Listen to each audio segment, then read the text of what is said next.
Hey guys, welcome back to this channel. In this video I'll be showing you guys how you can build your houses on Bloxburg correctly.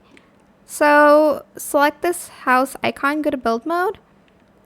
Then you are going to, for instance, you want to place your light fixtures in like a neater way. You're just going to press the space bar and you'll see the lights from like a bird's point eye view, I guess, and like you can neatly arrange them a little bit more and place like items in the middle of stuff. You can see it clearly here.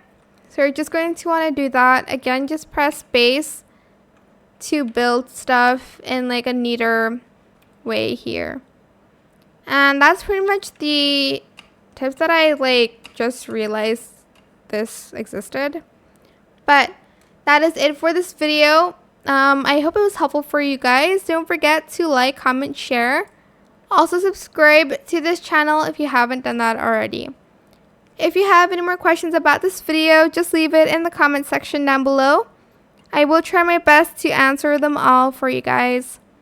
And if you found this video helpful, please click the thanks button as well. That is it for this video. Thank you so much for watching. Bye.